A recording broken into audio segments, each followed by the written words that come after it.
sunshine. See the sunshine You today. can be happy. Be happy. You can be sad. Be sad. You can see the sunshine. Sunshine.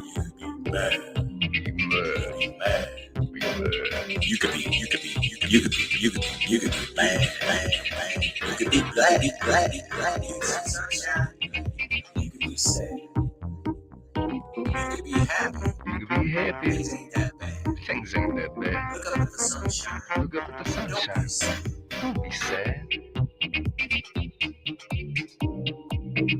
can be happy. Don't be You sad. can be glad. Think about tomorrow. You can see the sunshine. But you can be Think sad. about a good time. Why be unhappy? Don't be sad. That's what I say. You could be. You'll be glad. Just be happy. Just be happy. Just be happy.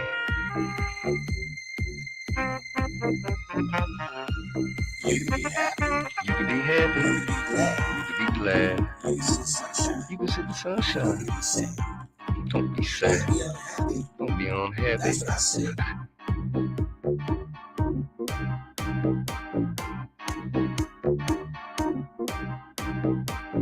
Happy about the day. Such a beautiful day.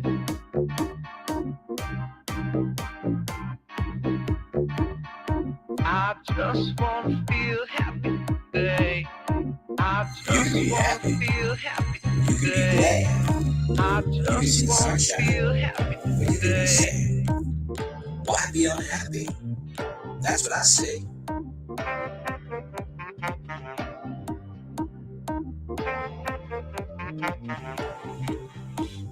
You can be happy. You can be happy. You can be glad. You can be glad. You can see the sunshine. You can see the You can sunshine. be sad. You can be sad. You can see the morning. You can see the You morning. can see the night. You can see the night. You can see everything gonna be alright. Alright. Everything's gonna be alright. Be happy. Be happy.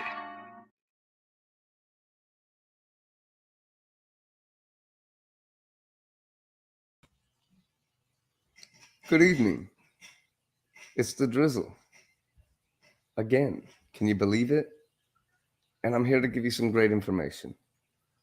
Some more things that hopefully will help you in your journey with maybe your epilepsy, somebody you know's epilepsy, related health issues you may have, because we're here to give some information.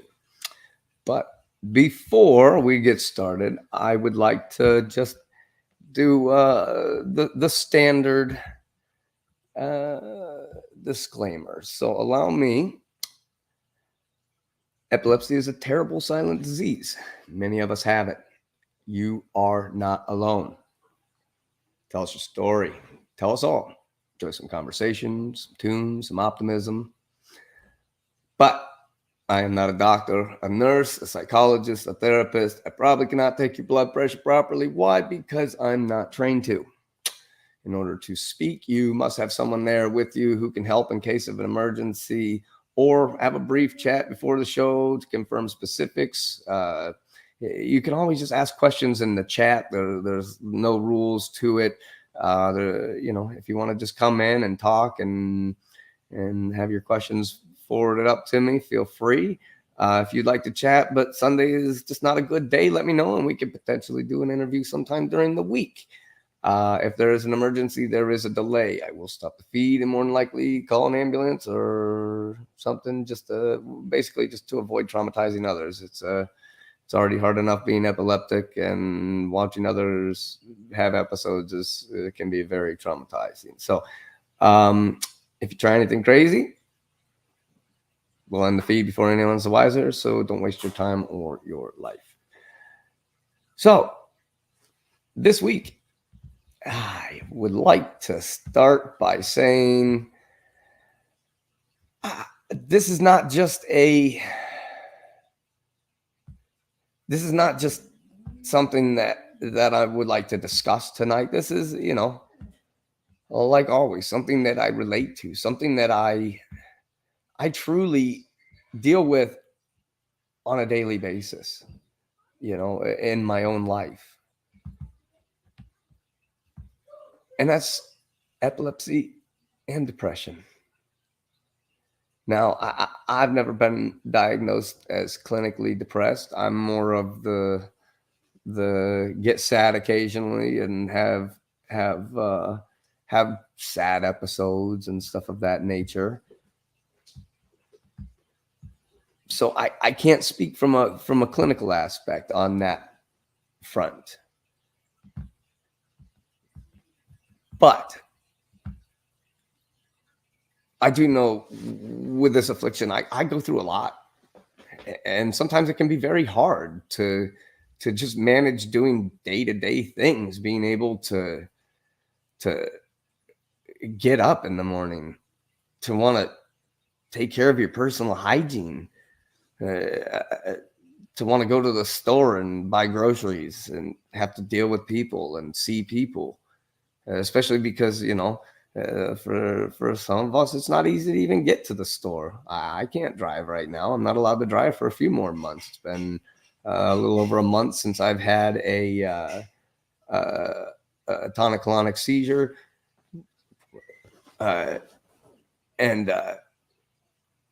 So I got at least another 5 months of fingers crossed before they'll even consider letting me drive. So even getting to the store is tough. Getting to the car is tough sometimes. Sometimes I wake up and I just feel so lethargic and disappointed. And I haven't even done anything yet. I haven't even started my day. But nothing in me wants to start the day. So,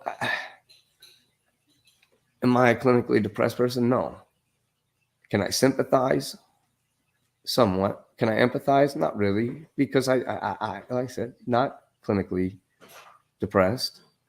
But I can understand where a lot of people come from. And unfortunately, when you have epilepsy, it unfortunately exponentiates the scenario. All the things that, let me see here, all the things that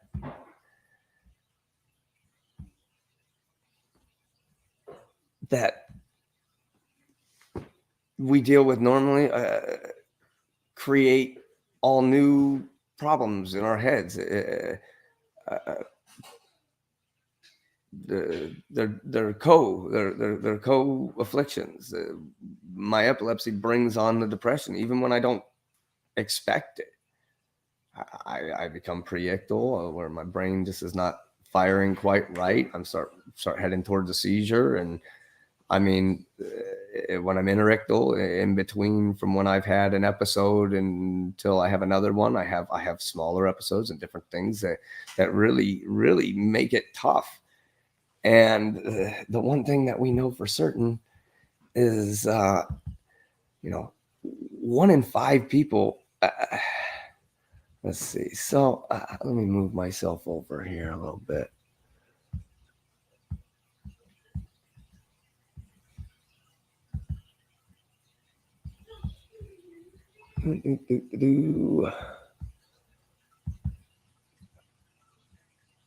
Now, depression is the most common mood disorder worldwide. 1 in 5 people in the United States will experience depression in their lifetime. Depression affects how a person thinks, feels, and acts. It can also interfere with healthy functioning. Depression can cause people to feel sad, angry, change their sleep, and eating habits, interfere with their relationships, affect productivity at home, school, and work. They state here, depression usually lasts at least 2 weeks and challenges all aspects of daily life. This is different than sad feelings, which are brief and can happen to anyone who is having a bad day, hears distressing news, or is dealing with a difficult situation. Somebody dies or something. It's different. Yeah, you can have episodes, but there's a difference. Depression can be mild, moderate, or severe. It can be a single episode, a chronic or recurrent issue, or a lifelong illness.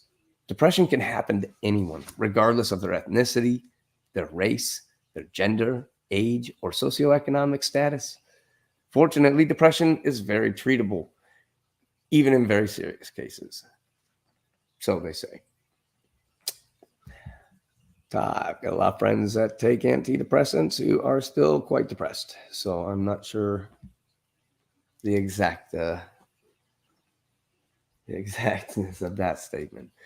But what is the relationship between depression and epilepsy? According to the Epilepsy Foundation, in a study of adults aged 18 years of older, researchers found that adults with epilepsy were twice as likely to report feelings of depression in the previous year compared to adults without epilepsy. Also, adults with active epilepsy were 3 times more likely to report depression in the prior year as adults without epilepsy. It's almost like something you can count on. Can you take that water bottle and just take it off for now, please?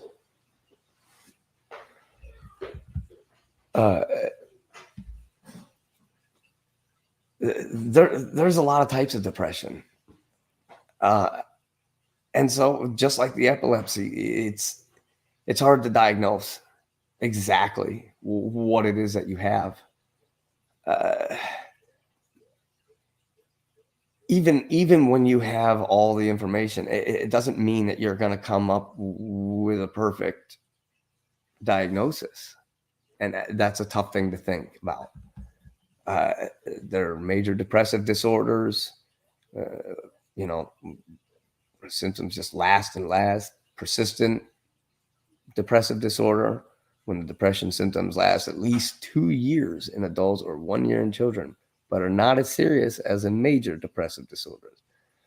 Premenstrual dysphoric disorder is depression related to a woman's menstrual cycle, monthly menstrual cycle. Perinatal or postpartum depression, I know my wife struggled hard after having our kids. She had episodes of depression. It was very hard for me to understand, but I'm also not a woman who had a baby. So what would I know? Substance medication induced depressive order. I spoke about side effects of pharmaceuticals a couple weeks back. And one of the ones that is stated quite often is depression, suicidal thoughts. It's not a kind of issue. It's something that is very, very common. And if you take medications, make sure you're looking at the pamphlets and stuff that come with them, so you know. Because it might be as simple as drinking grape juice might make your medicine not work. On top of it causing it to cause other side effects like depression. Depressive disorder due to another medical condition. Diagnosed with a medical condition causes depression. Try being epileptic and be happy. I'm in the support groups regularly across the internet on so many platforms. It's not people coming in most of the time to say positive stories. They're just looking for anybody to listen. Unfortunately, they're not coming here to come tell me about it. I'd love to be an ear for everybody, but I try to be there for anybody that I can online. So if I don't see it here, hopefully I'll see you out there. Disruptive mood dysregulation disorder is diagnosed in children 7 to 18. Symptoms must have been present for 12 months or more, include chronic, severe, persistent anger, irritability that lasts longer than most days, and the temper outbursts, verbal or behavioral, that happen 3 or more times per week. So just a depression that displays itself more as like an aggressive disorder. Seasonal affective disorder. I can tell you, I've lived in a bunch of states now. I've been all over the place. And even right now in our current location, where it's not snowing, it does occasionally, but very rarely, just having the time change. It's dark at 5 something now. And so now it's hard just to want to do anything in the evening times. So somebody that has depression feels it even worse. Just the change in the season just brings depression. And once the spring and summer come back around, the sun comes back out, suddenly the depression seems to disappear. Don't neglect the power of the sunlight. Water and sunlight, great stuff. What causes depression? There's a lot of reasons. Heredity, having epilepsy, anti-seizure medications, social factors, other medical conditions, medication for chronic conditions, life circumstances. There's a lot of things. There's a lot of things that can bring on depression, and everybody has their own thing that's going to trigger theirs. Everybody's different. Everybody's feelings are different. Everybody's the way they deal with certain situations are going to be different, and we have to recognize that. Especially if we're going to try and help others, they may not be able to get through a problem the same way you do. And so while somebody who doesn't deal with depression sits there and goes, "Oh, come on, man. Well, just cheer up. Just cheer up. It's no big deal. It's no big deal."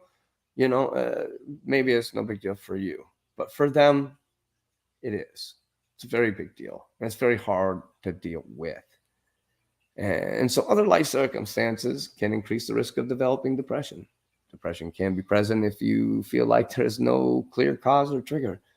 Start by learning all you can about depression. Know the signs and symptoms of depression and your risk factors. Then find help. That's the direct statement right here from epilepsy.com. Complication, risk, mood, behavior, and depression. This page here is a wealth of information. You can come to the Epilepsy Foundation anytime and know that the information that you're getting is going to be 95%. It's good stuff. It's good stuff. It brings me all over the place. I mean, mood behavior, seizures, cognitive therapies. And we're going to go over some more of this stuff this evening. So just don't be afraid to look things up. Don't be afraid to take part. Don't be afraid to just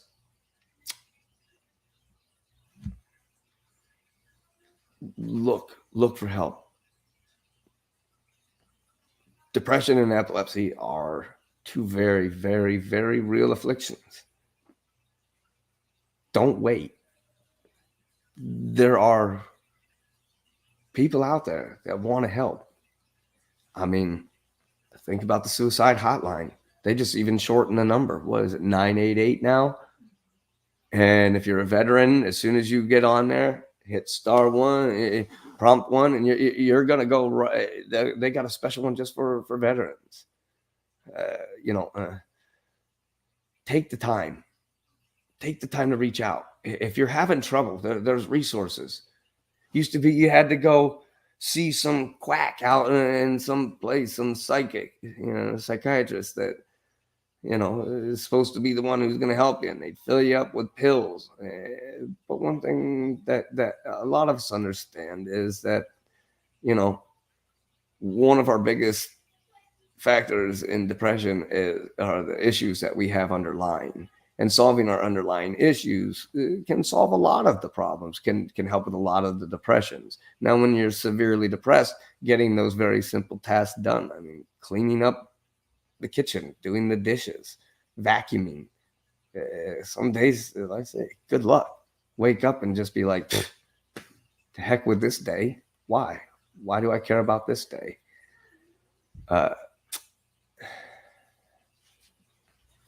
It's real. It's real. And it's tough for so many people to deal with. On top of being epileptic, I'm also ADHD. And it adds a pile of issues. That people that don't, you hear people say it all the time. oh, I'm ADHD, I'm ADD. And it's like, no, you're not. You just want Adderall. You just want Ritalin. You just want whatever medicine that they give to justify using amphetamines. A lot of people do it. Say, oh, it's helping me as I stay up for 3 days at a time. ADHD is rough. ADHD and epilepsy is even worse. The people that made the judgment calls in my life as a child didn't recognize my afflictions as afflictions. I was just seen as a bad kid. So I'd be having preictal issues. I'd begin to act out. I wouldn't listen. I'd be disoriented, and I'd get in trouble. Turns out I was having seizures, and nobody knew it. And all the getting in trouble constantly for everything. I mean, once you get named the bad kid, they don't let up. So it's a pretty standard course, and it led to a lot of depressing times for me. You know, I put myself into some bad situations, and the only way to get away from the depression was to work on the main issues. And one of my biggest issues is my ADHD, my inability to stay focused, my lack of filter. I mean, my inability in certain situations to think first before I speak, to take my time while working on things so I don't make mistakes. I have enough memory issues from my epilepsy, but with the ADHD involved as well, keeping thoughts and focus and talking, like I become very hyper-focused. And when we first started, the guinea pigs started to drink out of the water bottle, and I had to have my wife go over and pull the water bottle just because I was becoming so distracted just by that sound. That's all it takes. Some people wouldn't even have noticed the sound. Just be white noise.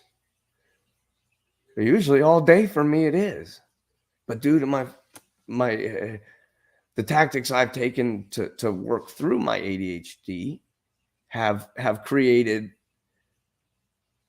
this scenario where if I want to do something well, I have to focus very hard on it. I have to prepare myself very efficiently, and I have to truly work harder. Whatever you have to do as a normal person to accomplish something, I have to try 3 times harder. And I'm not saying it to be, I'm saying it's hard. It's hard. I watch people get through the easy situations in life, and I go, why can't it just be that easy for me? Why do I have to put up with stuff? And it's like, it seems I create a lot of my own scenarios. And the ADHD is huge. So,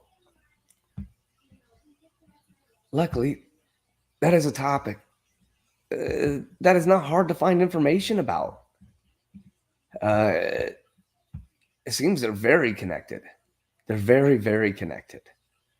So once again, we're going to stay with the Epilepsy Foundation page. I'll just switch over here to the Epilepsy and ADHD section. Let me see here. Pull this back up. I apologize. Someday I'll learn how to use a computer properly. Okay. So I kind of went through and pulled out the information that I found most important. I just took direct quotes. So this is direct stuff right from the Epilepsy Foundation. This is not my words. These are once again, just I want to make sure the information that I'm giving people is credible, worthy of your time, to take the time to listen to what I'm telling you. So, treating someone with both epilepsy and ADHD can be challenging. Some seizure medications can make ADHD symptoms worse. Some people are concerned that stimulant medication, often used to treat ADHD, can trigger seizures. A review of research on ADHD in people with epilepsy showed that stimulant medications can effectively treat symptoms of ADHD, but the medicine's effects may be lower than what is seen in children with ADHD without epilepsy. The risk of increased seizure frequency appears to be minimal with stimulant treatment. However, people should be warned of the possible risks and closely monitored for increased seizures. The researchers also pointed out the studies that showed this minimal risk were limited by the small amount of people participating in each study. When people have both ADHD and epilepsy, it's critical to work with a healthcare professionals knowledgeable about epilepsy, behavior, and thinking. A treatment plan that addresses both the epilepsy and the ADHD should be developed. The healthcare team needs to consider the following. The symptoms of ADHD may complicate the diagnosis of epilepsy, as they may be mistaken for seizures. Now, keep that in mind. I just said a few minutes ago, I used to get in trouble in school constantly. And I sometimes I wouldn't even understand why I was getting in trouble. I was like, what was I doing? What was I even doing? I didn't even do anything. It'd be like, oh, well, you were acting out. You were doing something. Like, I was? Like, I don't even know. What are you talking about? Symptoms of ADHD may complicate the diagnosis of epilepsy, as they may be mistaken for seizures.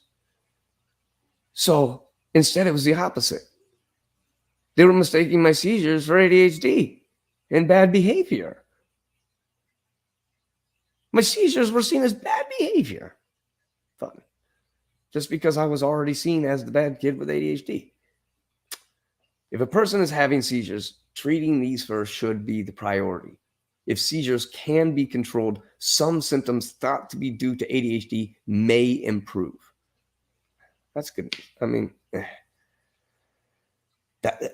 really, I had trouble with Depakote. But when I was taking the low-dose Depakote, it really helped my attitude. It helped my mood. It helped. I wasn't having as many episodes, it seemed like. But then after a little bit of time, once I started to process into my body, then I started to have side effects. And then they were like, oh, you just need to up the dose. And then I had all the bad side effects. So they're like, well, that's out. So it was a shame, because the Depakote truly did help not only my epileptic seizures, but it helped my ADHD. It helped my bipolar disorder. It really helped me. It really, truly helped me be more in control of myself, which a lot of times is not easy to do. I frequently become, during when I'm pre-ictal or post-ictal, I flip my lid. I go crazy.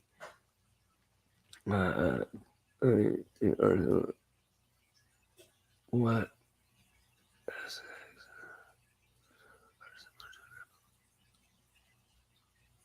I guess I don't understand the question. What's SX? So we move down here.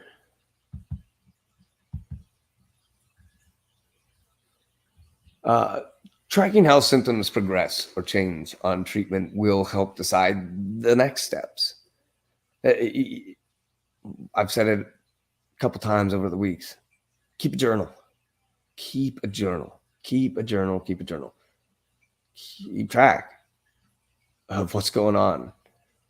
It's way easier to plan for things if you have an abundantly filled, easily sourced book of information that has all that you need to know. You need to remember something, just get in the habit. She's asking what symptoms of ADHD are similar to epileptic seizures. The disorientation, aggression. A lot of times during preictal, postictal, some people will have partial seizure where they don't necessarily shake out and go crazy. Like I'll have a focal partial where I'll just be like staring at you, and I might be able to make sounds, but I can't really talk. And I know it's happening, and like we've now recognized when it's happening and stuff. But sometimes teachers would be like, "Drew, pay attention," and I wouldn't answer them because I wasn't there. I was gone. I was out. Like, how dare he? Like, oh, he's just because he's never paying attention. That ADHD. Yeah, like I'm frozen, straight up, like I'm frozen. When I have the complex ones, sometimes I'll go so deep and I'll make sound. I'll start drooling on myself, and then I'll disappear. I'm gone. Like, I don't remember it. I don't know what's happening, but I don't go into like a full tonic colonic where I start shaking around like a fish. I'm just there. So sometimes Lala, she gotta catch me and like help me sit down places, and like that's why I don't drive. That's why it's not worth it. I don't want to be that guy that's driving down the road and flips his car into an embankment or takes out a family because I had a focal partial seizure while I was driving down the road. Until I get my seizures back under control, I just don't drive. It's not worth it. Well, it's considered manslaughter. Yeah, I mean, I go to jail. Like it's considered manslaughter in some places. So I mean, you have to take it very serious. When symptoms of ADHD remain separate from seizures or in person with controlled epilepsy, the ADHD should be treated. Reducing symptoms of ADHD may lessen stress and improve the person's ability to manage his or her medication and life challenges. You hope. Treatment plans are ongoing. They should be reviewed at least annually to make sure the treatment is working and to adjust as needed. Like I said, keep track. It's easier to plan for the future if you have a good detailed list of the past. Treatment options for ADHD include the following: behavioral, cognitive behavioral therapy, medications, skills training, coaching, school supports and accommodations. Yeah, I wish I had got some of those assholes. And interventions should be tailored to each person to help control symptoms, cope with both disorders, improve overall psychological well-being, and manage social relationships. Family involvement is important too. In many of these therapies, both ADHD and epilepsy affect the family. The family's understanding of the competence in managing the impact of both the disorders should be addressed in the treatment plan. So, I mean, it's not just for your own benefit, it's for everybody around you's benefit. To really, really look into creating a good treatment plan that you work out with a proper epilepsy team. Just because your doctor's a neurologist doesn't mean he's an epileptic specialist. Don't let them lie to you. That's not what that means. That just means he works on brains or she works on brains. Doesn't make them professional epilepsy experts. That's what an epileptologist is. You have to make sure you're going to the right people. So when they say set up the proper team, you need somebody who's not only a neurologist, but a neurologist who specializes in epilepsy and also understands behavioral therapies regarding ADHD or bipolar disorder or depression. Because if they don't do all of that, then they're only half doing their job for you. And you may just end up in circles, going in circles. They might prescribe you medication that you shouldn't take because of your mental disorder. Not doing the proper labs, not figuring out what exactly you have, and just going, well, I mean, how many times have I gone to the hospital and I don't take Keppra, but when I go in having an epileptic seizure, they just shove it in you, just like, oh, this is what you're supposed to go. Oh, you mean the one that's, 20% effective has a black label warning? Are you kidding me? Like, no, don't ever put that in me again. So it's on my list of things for the hospital to see. Don't you ever put that in me again. Because I came home and like broke stuff. I flipped out, had a nervous breakdown and like destroyed stuff in our house. And as soon as I took medicine, I was fine. You know, took my Klonopin and I was fine. It's like, that sucks. Like, I go post-ictal, I go nuts. I can't. Sometimes I wake up from seizures and just start swinging. Just swinging. And the only person who can stop me is Lala. It's literally, she's the only one who can be like, Drew, calm down. And she'll be like, you had a seizure, just sit down. And I'll be like, okay. You know, I can work with her doing it. But sometimes I'll be in the hospital, and lately because of COVID, they won't let her into the ward with me, into the emergency ward. So she tells him, like, that's not a good idea. He's gonna wake up and he's gonna see a badge. I always warn them. And he's gonna start swinging. And I've injured nurses. I've swung at orderlies. I've hit people. I've hit them. And they're like, hey, this guy's flipping out. Like, we told you, duh. I tried to warn you. But you guys know better than us. And I screamed at a nurse. Yeah, I mean, we tried. I grabbed the one girl so hard and yanked her to the ground. I threw her to the ground, and I don't even remember it. All I know is she was bawling when I woke up. All they had to do was listen. These people don't know. They're not specialists. They're not trained for this stuff. They hardly even know when you're having a seizure. They don't even understand when you're having a seizure. I went in, was having a focal partial in the waiting room on the way in, and started to jerk because I have Tourette's as well. So I'm like, we're trying to explain to them, like, no, he's not. It's not. He's having a seizure. She's like, that's not a seizure.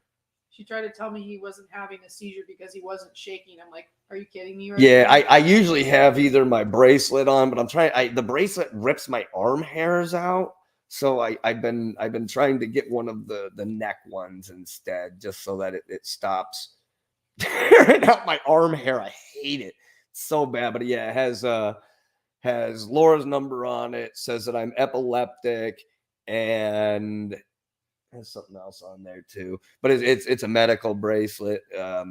I've been thinking about upgrading to one of the digital ones that tracks all my heart rate, and it can even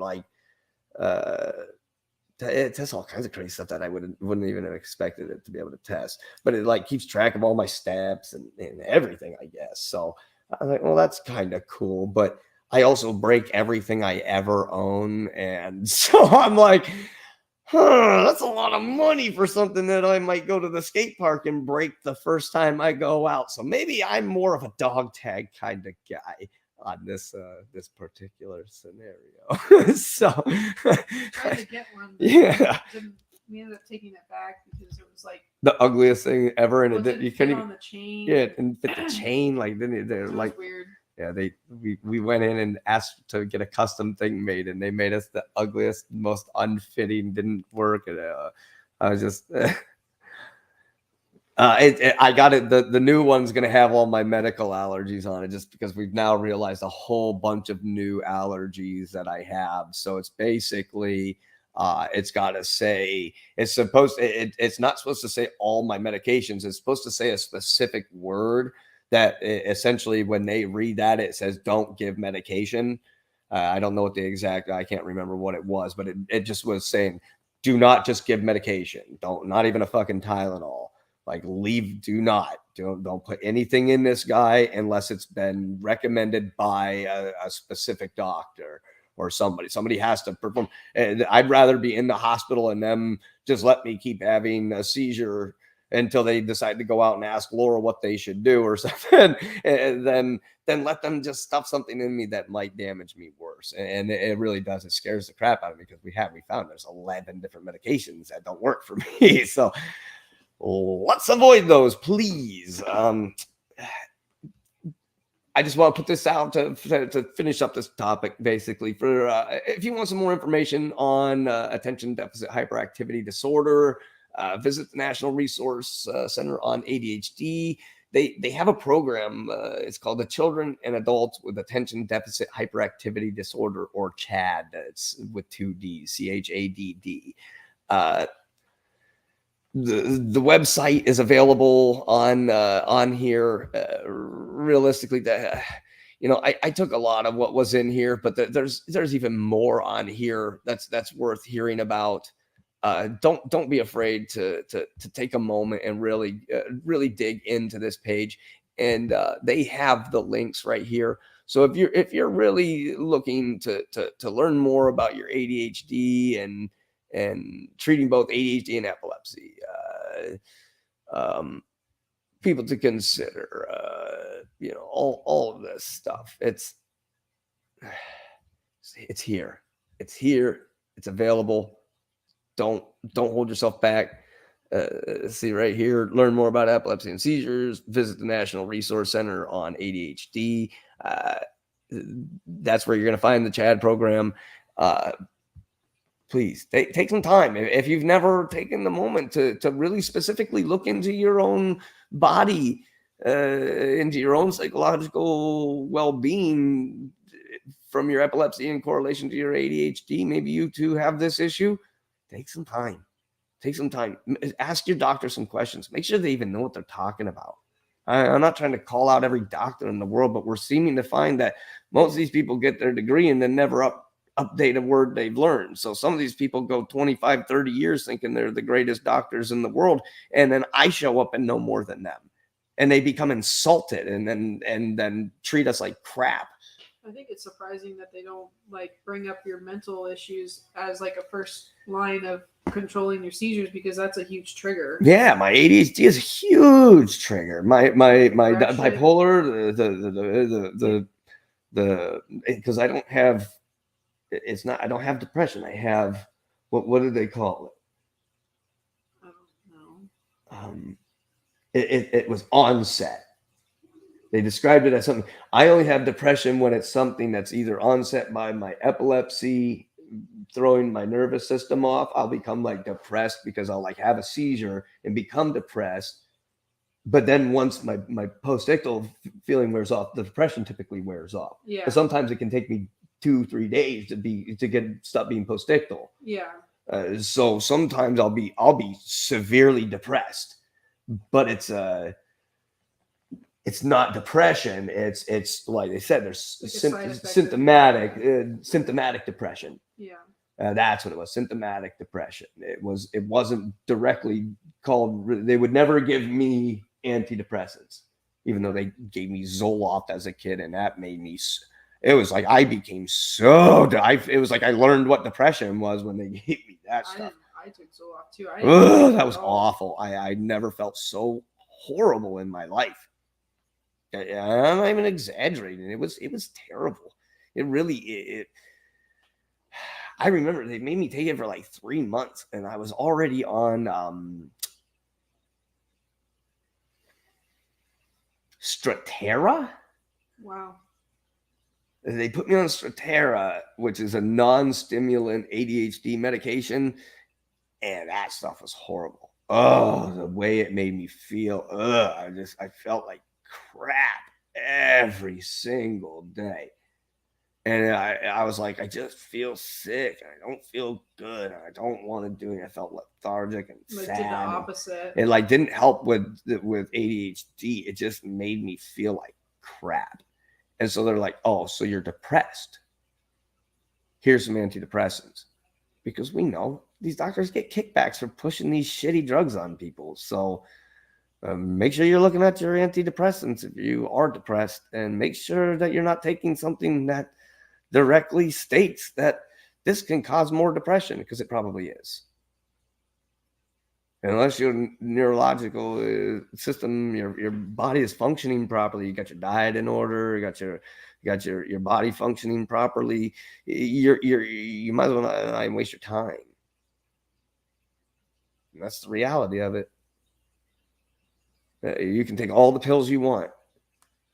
If you don't solve the most basic necessity things in your life, taking care of your health properly, making sure you're on top of the things that do cause you affliction. Some things are situational. Yeah. Many things are situational. I mean, for what I was reading about with people that are usually depressed, it's usually a situational thing where they can't. There's something going on in their life that they can't get past, and it has nothing to do with their depressive state. It has to do with the fact that their situation in life has changed, and they can't get out of that. Yeah, and the problem is when you're trying to fight the depression to the point where you're not able to perform the tasks necessary to fix the issues that are causing the depression in the first place, then how are you supposed to fix it? You can take as many pills as you want. If you don't fix the problems, the pills are never going to work, especially because recently, I mean, all those studies that we've been looking at recently that say basically like there's no proven thing about the serotonin flow to your brain about They don't know why it yeah, works. they don't know why it works, and they can't even show that it actually does. So be sure if you are taking antidepressants and they've explained to you that's what make sure you're looking at these new research studies. They're very important to people. I could go in and explain it to you all day. I really do. I have a ton, but everybody's going to be different. I'm not going to be able to explain to you the caveats that you need to make the proper choices for you. So just take time. Take time. Go out. Look. Go find information. It's available. It's available. Take the time. And for some people it might work, so we don't want to like discourage people from who are already on medication to tell them get off your medication right now. It's bad for you, because that's not the point either. I think you should say that as well. Yeah. I mean, realistically, it's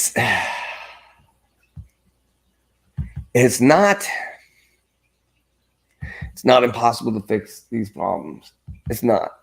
Like they said in the treatment plan, create skills training, coaching, behavioral and cognitive therapy. You know, I know medication was number 2, but leave those out. I mean, skills training. What has helped me the most? Finding skills paths that allow me to new habits that allow me to get to the goals that I'm trying to achieve, because prior I would make mistakes and make improper choices trying to reach the goals that I was trying to get to, even though they were achievable goals. So as long as I took the time to really set up, plan, do things right, make sure. I mean, that's why I graduated high honors in high school. That's why I graduated cum laude in college. That's why I was the president of our future business leaders and vice president of Toastmasters. And it's because I really take it when it comes down to it, I have to really focus myself and put myself into a scenario where if I don't really set things up OCD style, like, and I'm not OCD. I mean, look around, I'm cluttery as hell. But this type of stuff, I have to stay so focused. And Plan. I gotta have a plan. I gotta have an outline. I gotta have a setup, something to keep me on track. Because if I don't, I'm a babbler.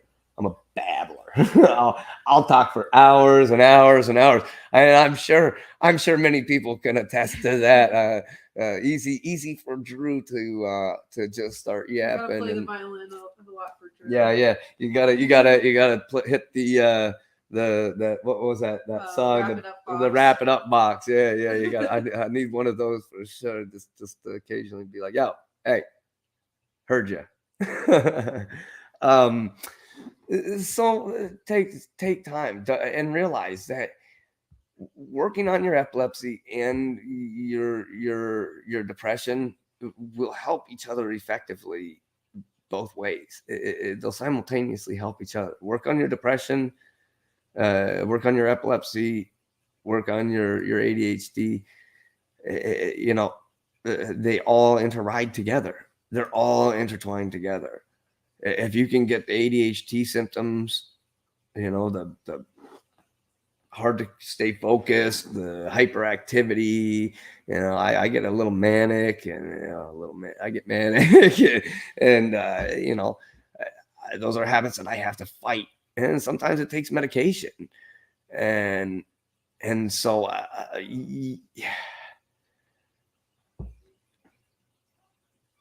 I don't want to take medication. I don't want to take medication because every time I see them take medication, it makes me feel worse. So creating these plans, working on myself. 5 years ago, I was 100 pounds heavier. I drank soda all the time and beer. I don't drink alcohol. I don't eat artificial sweeteners, metals, anything that says mechanically, all that stuff. That doesn't just help my epilepsy. That helps my ADHD. Food coloring is just glycerol alcohol. It's sugar and booze. Sugar and booze. All the PEG ingredients, they're just one chemical addition or subtract, one addition of something here or there. You've got antifreeze, and it's in everything. It's in your hair products too. Your hair products, your soaps, your foods, your condiments. Scary. It's also in your car cleansers and it's in everything. PEG, look it up. You'll find it.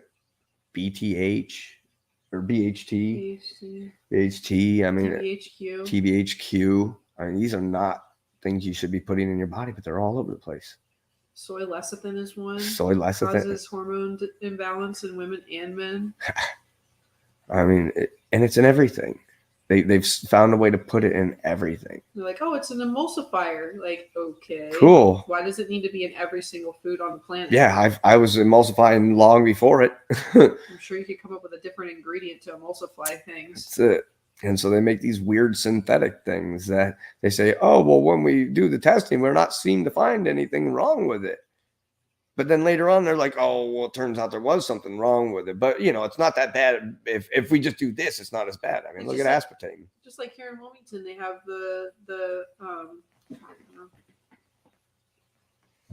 What? The water here is. Oh, with our terrible water. Yeah, our water is toxic, radioactive. It's like a biohazard. It's like it has this stuff called Gen X in it. The Teflon plant, Chemours, has since the 80s was pouring Teflon production waste into the Cape Fear River. It spread into the river. It became part of the ocean shores, became the rain. And now, this stuff is in the trees. It's in the grass. It's in your water. It's in your food. It's in anything that's below that company is there. And they got an environmental award last year.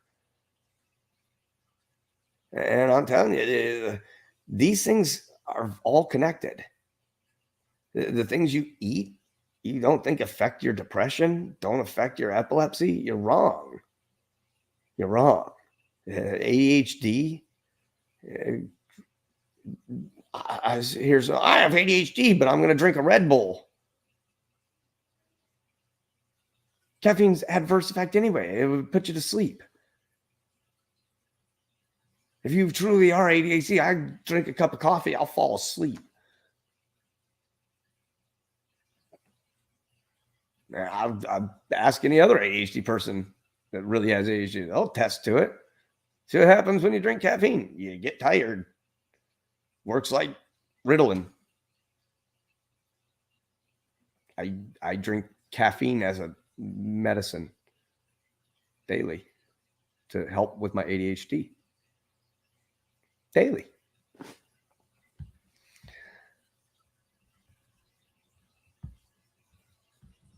So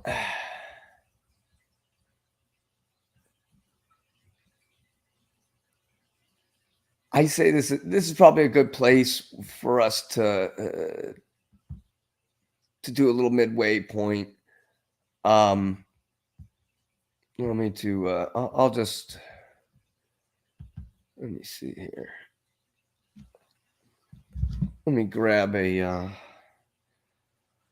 link real quick. And we'll just play a little bit of music for a few minutes. Let everybody get a little little break from the intense discussion of depressing things. And we'll come back here in a few minutes. I got a couple other things that kind of they're related to that. But then I on the second half we're going to talk about the difficulties of getting disability. I'm going to try and keep it concise because I'm hoping some people have some input on it. If you know ways to help people get disability, I mean, for real, if you've had a secret outside of the information I'm going to give that has helped you, let people know, because I mean, really, the only real secret is get a lawyer and hope they don't stink. So, I mean, realistically, let me refresh this right here. There we go. Look at that. I'm not entirely stupid, just kind of. All right. Well, okay. Well, it looks like we're going to just play one of my songs this evening.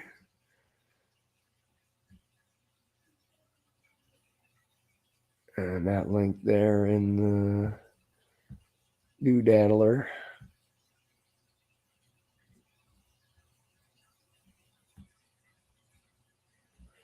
And thank you, anybody who's come by and taken a look so far. And Make sure you hit the like. yeah, make sure you hit like, tell friends, subscribe, whatever. Please take part. We love donations. It all goes towards the Epilepsy Foundation. So, yeah, I'm going to go grab a drink.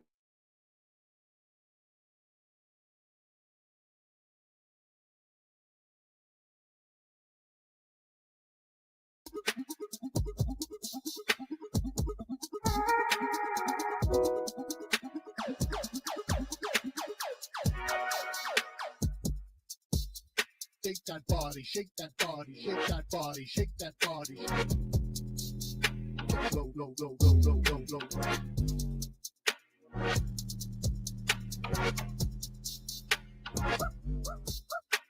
Low, low, low, low, low, low, low.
Guess what?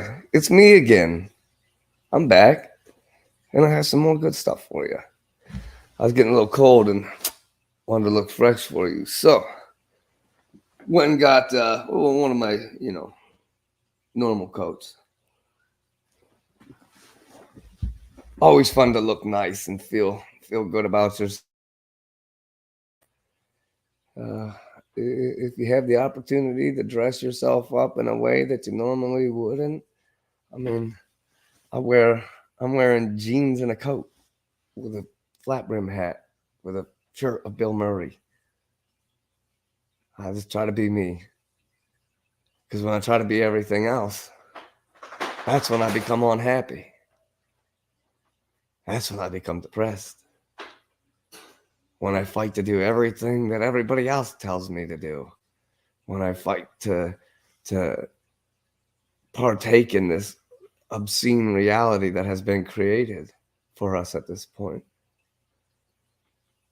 As I watch those around me struggle with the most simple of tasks because they can't get through what they probably don't even realize is their own depression. What some people don't realize is their epilepsy. What some people don't even realize is their simple as their ADHD. But keep in mind, let's see here, pull you back up. All right, go ahead and pull that one page back up there. I think it should be the next one here. So next, I'd like to move into interictal problems. Now, this is something that, honestly, I didn't really understand. I didn't realize how much my epilepsy affected my being in between seizures, in between episodes. And it might be months in between. And back when I thought I was only having tonic-clonic seizures in my sleep and didn't know that all these weird things that I had been doing my whole life were based most of my life from what I can recognize were my epilepsy. I had no idea.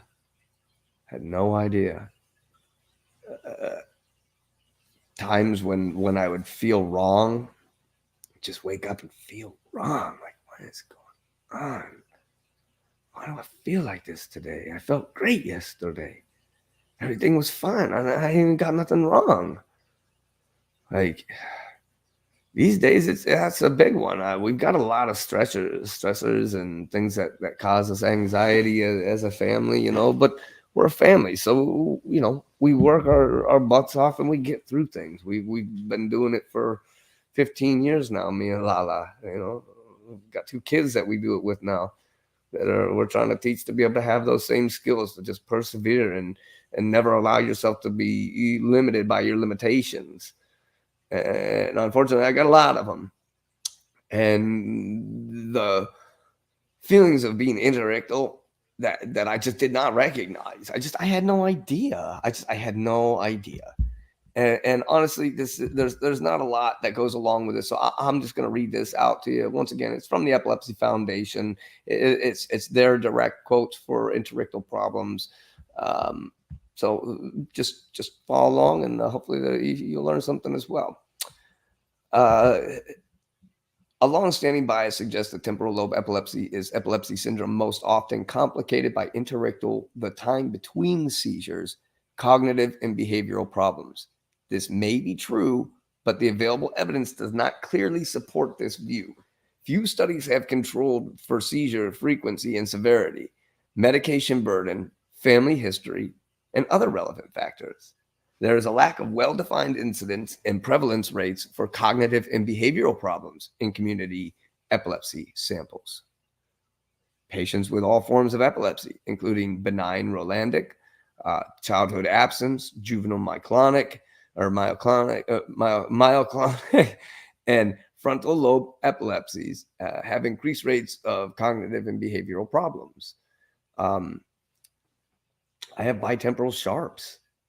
They directly affect whether I'm creative that day when I have sharps. Like some days I'm creative, and then other days I'm useless. Useless. So, I mean, I get it. Interictal period comprises more than 99% of most patients' lives. Interictal period comprises of more than 99% of most patients' lives. Interictal cognitive and behavioral disorders profoundly impair the quality of life. I can attest to that. These problems are continuous. Unlike the seizures, which are intermittent, encompassing a wide spectrum, these disorders are often fit awkwardly into neuropsychiatric categories. Even when patients fit into a diagnostic and statistical manual of mental disorders categories, they often remain untreated because some physicians believe that using medications to treat other problems might lower the seizure threshold.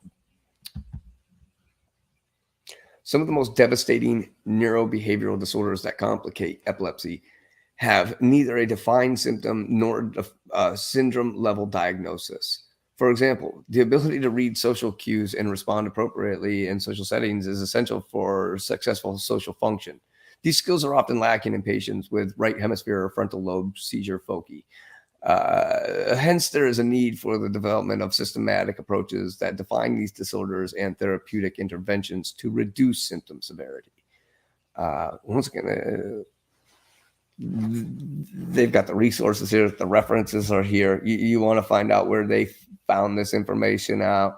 As you can see, 99, 96, 2000, these have good enough information that they pulled from far enough back on those ones. I'm sure they have other ones that they pulled from in here, but they, this is good information that's been around for a while that people are just unaware of. I was unaware of.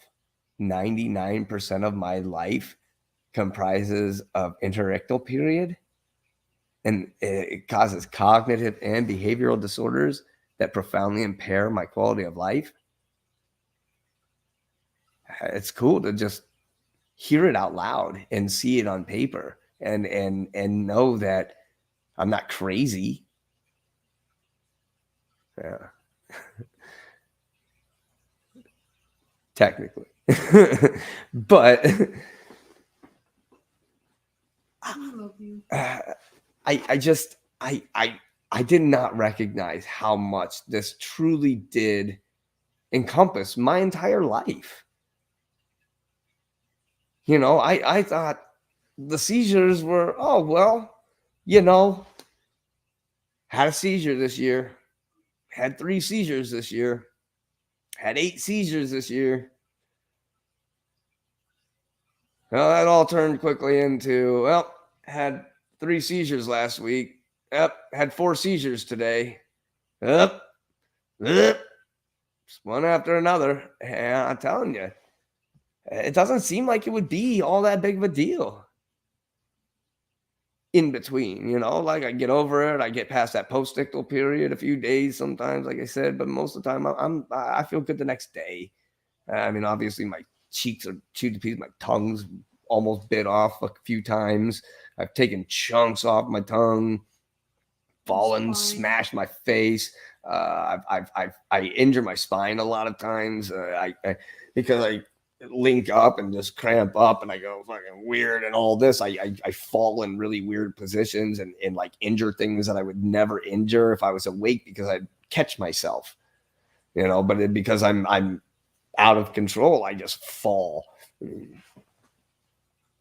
My chin from the grout on the bathroom floor. I mean, that was back when you were a drinker. I used to think that stuff was caused by drinking. Yeah, and then right up here, I just had to have stitches. Or it was stitches stapled. I think they stapled it. They glued it. Is that what it was? That was when I fell into the exercise bike the other week. They didn't do anything for it. They glued it. Then that's what they did. They glued that one. I'm trying to remember. They didn't put stitches. I say they stapled the top of my head once. They glued it once. They've stitched me all over the place. Hit your head so many times. I've hit my head so many freaking times. Just not even during seizures. Yeah. Skateboarding, sports, martial arts. I've taken a lot of shots. Yeah. Worked on a lot of houses where I've metal casing pipe hit you in the head. Yeah, I had somebody put a casing pipe in as their chimney, and when we were trying to cut the brackets off of the thing, the weight fell the wrong way, and it just folded in just enough for the end of the bracket to catch me at the top of the head. That one got me good. That was really bad. That was bad. That thing got me. You were definitely concussed after that. Yeah, I don't remember being so concussed, but I do remember when that thing hit me in the head and I jumped. I was glad that casing didn't land on me. I was like, yeah, that was bad. That did not go like it was supposed to at all. It was planned well, but not a good outcome. So those are the type of scenarios where I used to just I'd have a very good plan, but then I'd make one simple mistake or not think of one factor, and I'd hurt myself because I didn't take the time to just do simple preparation. And it doesn't take much. It doesn't take much to make sure that you're not going to screw something up just by writing a few notes down before you do things and stuff. With how dysfunctional I am, if I didn't do it, I mean, I haven't in a while, but I used to only wear shirts that had a front pocket because I'd have a little notepad that I'd stick down in here. And I learned that from my great uncle. And that was the only way that he would keep focus. But he also was a genius and surprisingly had engineered many things and turned into patents. And he was a very smart guy. So anytime I got to take advice from Uncle Bill, I certainly did just that. So I just have never realized how much that this just encompassed my life. And so, if you're epileptic and you're wondering why you just never seem to feel right, medicine isn't seeming to work. They give you antidepressants, you still feel depressed. You have epilepsy. And so things are firing off wrong. And those things are the same things that are connected for like I said, the creativity, your anger, your ability to smile. All those things are all controlled, your happiness, all those feelings. They're in those parts of your brain. They're in your temporal lobe. They're in, your cortex. You got to take care of yourself as best you can, because you're never going to stop this. It doesn't just disappear because you've taken care of all the greatest symptoms. There's still issues. So keep that in mind. Don't get lost in being on top of things, because you're still having issues, whether you like it or not. Sorry, bad news. But the next thing that I is always, I like to cover these things mainly because they affect me. Aggression and anxiety both affect me greatly, but aggression was the one this week that really, when I started to read into this, I was kind of surprised, and I did, like always, I'm trying to present as most concise format of the information that I'm presenting, so that people can just hear the most basic information and make decisions on their own of where they would like to go from here with that information, and whether they want to find something else, but I certainly did. This is not where I left this. I went in and I started reading a bunch of research studies, and they were kind of sad, kind of terrifying. And I didn't really want to share that stuff. I really didn't. If you want to go and find that stuff on your own, prepare to feel depressed and disappointed, and realizing, well, one, they have very little good diverse information studies that truly cover all the small caveats and the added co issues and such. It's really hard. They just don't. If it's not helping them produce a drug or a vaccine or something like that, they don't really push for things. So right now they've got so many stinking pills on the market. The most recent one that came out, Xcopri, I took it, gave me seizures the next day and the following day, and it's a controlled substance. People can abuse it. It says it right on the thing. It's like they gave it to me in this like flashy ad pack from the doctor's office, and then sent me home with an entire bottle of it. I took one of the sample pills, had all the side effects, and never touched it again. And I honestly can't wait to go to the doctor and give it back to him and be like, yo, man, no. Although I have a feeling we're not going to be back at that doctor. But I get aggressive. I don't want to. I mean, I used to do, my family put me in, like karate and martial arts growing up to try and curb the instead of just, in karate, they would teach you to have self-control, to use the tools you're taught when it's necessary.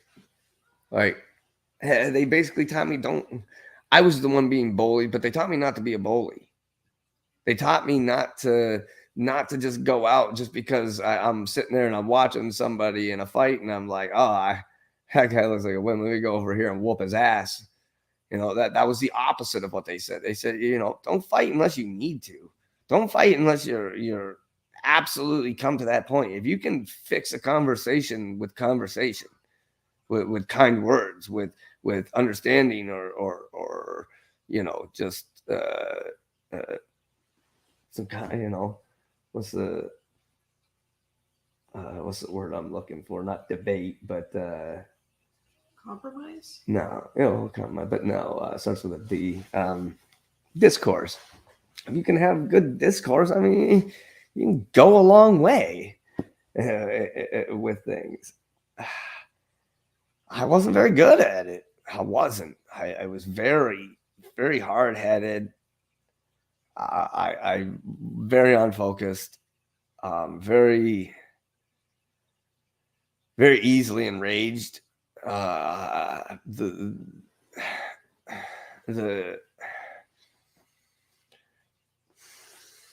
bipolar stuff, the manic episodes are what's really hard, because I don't want to be manic. I really wish I could control myself. And I wake up every day and I say, Drew, be humble, be patient, be humble, be patient, be humble, be patient, be humble, be patient, be humble, be patient. I say it every day when I wake up to myself. I talk to myself a lot. And I still have to work on it. I'm still working on it every day. My patience, we got a lot of things that causes anxiety. Yeah, never throw your pills, and they just end up in the ocean. Now you're giving antidepressants to the fish that you're eating, and now that's why there is an uptick in people that don't take antidepressants having symptomatic side effects from antidepressants because they eat such a high amount of certain types of fish that are near the outspills of big sewage spillways that goes out into the ocean, like Los Angeles. You don't eat that Pacific fish. I mean, between the radioactivity or the nuclear plant that's been leaking forever, and Japan, and then all the stuff that they just let it fly right out into the Pacific Ocean because they know it's deep and big, and so they're just like, let it be, send it out. That's why we got giant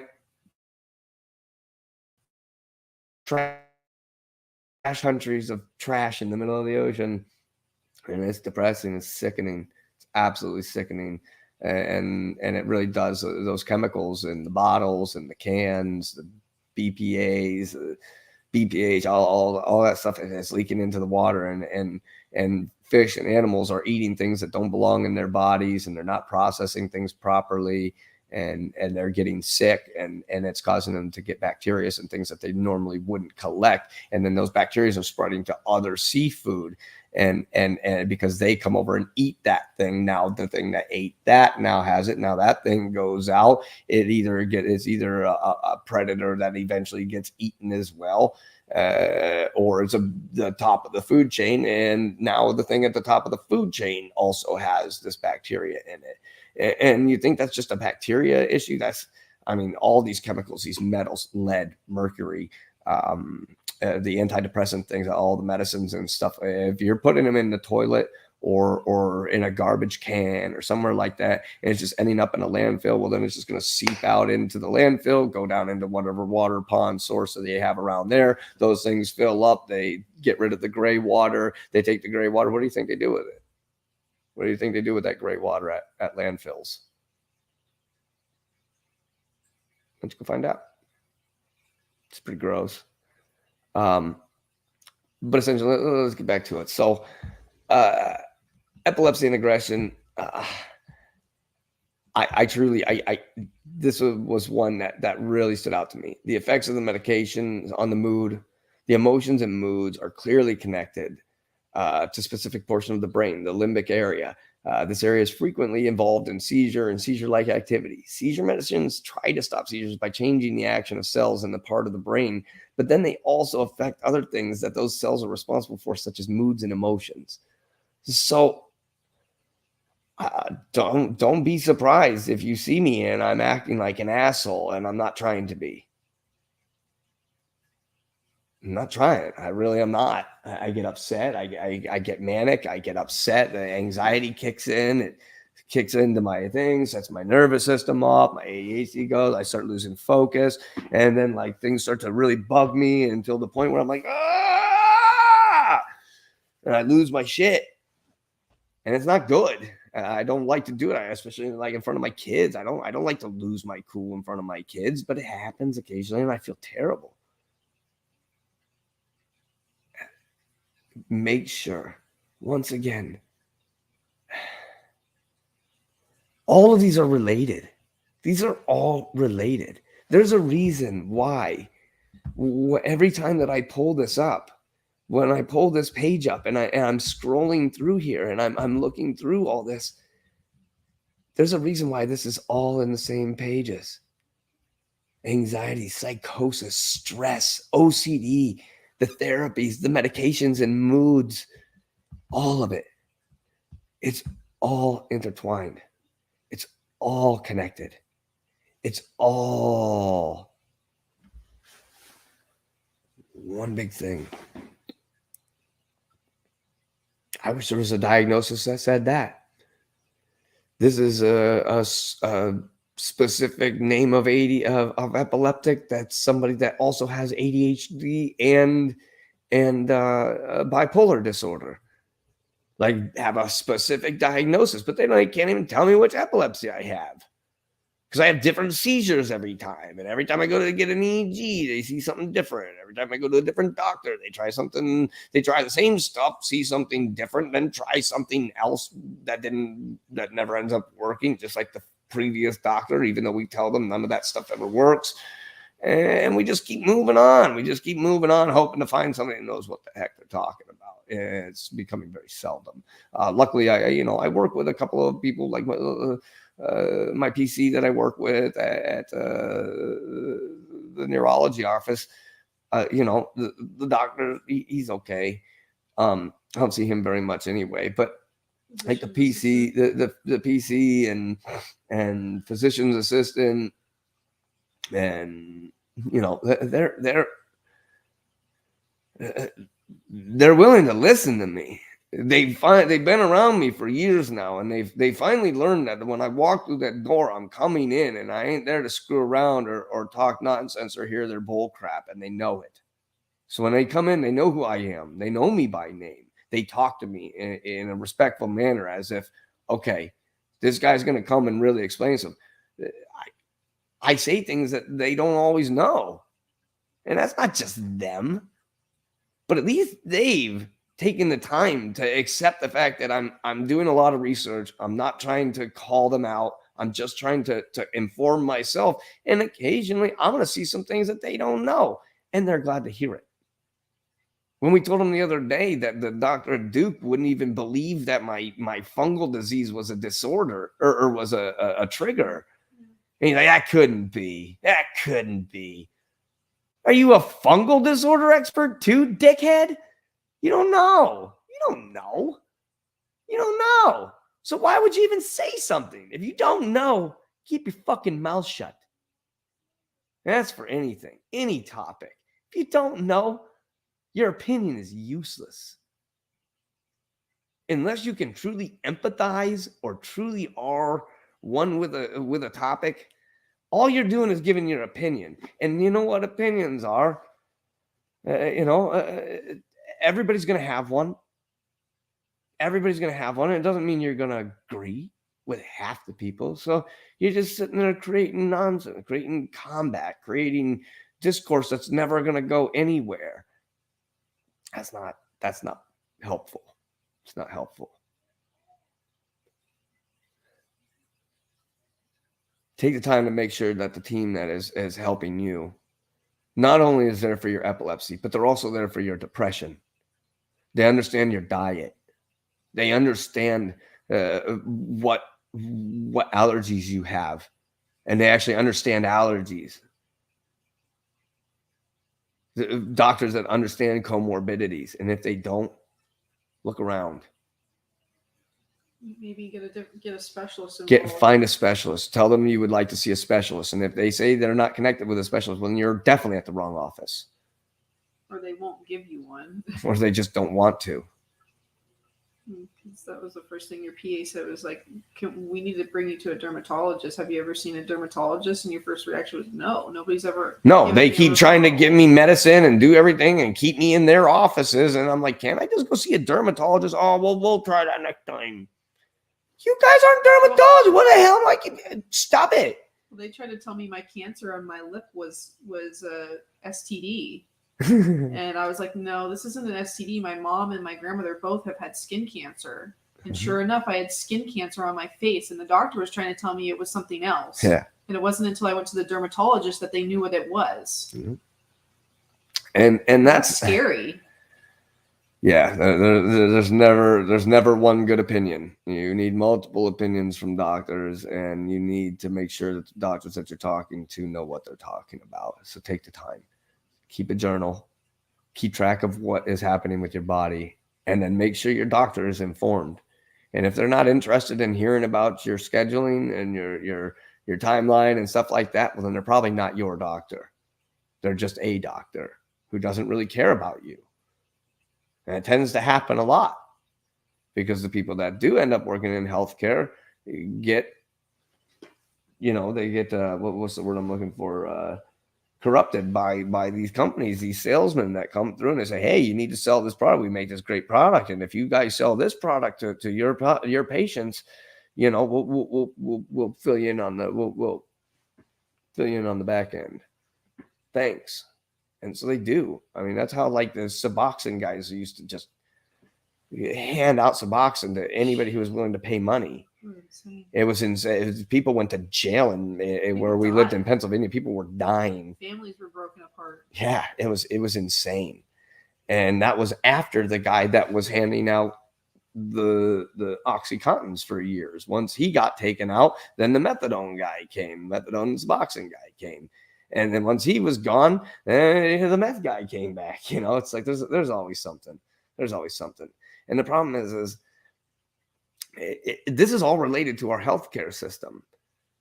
And when it comes down to it, we have a pretty convoluted system, and it goes all over the place. And one of the things I really want to try and touch on this as fast as possible, in case somebody does have something they want to add in on this, because I'm sure we can get some good information outside of people with epilepsy on this kind of topic. Like I said, if you've got a secret that helped you get disability or something, you know, that is outside of the realm besides get a lawyer, because get online, get in Reddit, get in any post, get in the support group. That's the answer you can hear. Well, what should I do? What should I do? Get a lawyer. Get a lawyer. Don't even waste your time. You know, you can go in and do your first one, and if they say, yeah, great. If not, get a lawyer. Get a lawyer and request a court date, because they're not even going to give you a court date. They're just going to say, nah, you don't qualify. You have to appeal it, I guess. You have to appeal it. And you can keep appealing, but after a few appeals, they're finally like, nah, we're not going to help anymore. They're telling me right now that soon I'm not going to qualify for Medicaid because I'm too sick. They want me to go on disability. So they send me the forms to fill out for disability that basically tell me I don't qualify for disability. I own multiple homes. I own multiple cars. I own property. I have investment accounts. I have things. You're allowed to have one house, one car, and your personal properties. Anything besides that, besides making above 16, what was it, like $1,500 a month or something, $1,600 a month, and I don't know. I didn't read about it. It was like $1,600 a month, and if you have more than $2,500 in any account, you're not qualified. They'll deny you on those things alone immediately. Well, Crazy. I own 7 vehicles. I own a company with three work trucks. We've got tractors and work equipment and I got so much stuff. It's ridiculous. But why should I have to kamikaze my life in order to be able to get help from my government? Why would you want me to fail? Why would you want me to? They said, if I want to have disability, I got to sell all that stuff. And then when I run out of money, then they'll help me. It's not worth it. What do you mean? That's not logical, sensible, rational. That's making sure I hit rock bottom before you decide you're going to help me be scum at the bottom. Because that's what those people think of us. We walk into those Medicaid offices and those government offices, and they look at you like you're scum. My wife works a full-time job. I was working. I currently am not working. So we're basing all of our income off of her income. There's 4 people in our home. With her job, she doesn't make enough. We still qualify for food stamps. So I qualify for food stamps, but I can't have health benefits. Shouldn't we all have health benefits? Why would we want an unhealthy country? You guys want to force these pills and shit down everybody's throat? Why wouldn't you just want to bring everybody in that you could? Make everybody healthy. Doesn't seem like that's what they want. I mean, I don't see any other thing. I'm not trying to put my opinion in on it, but I don't feel like that's what they're working towards.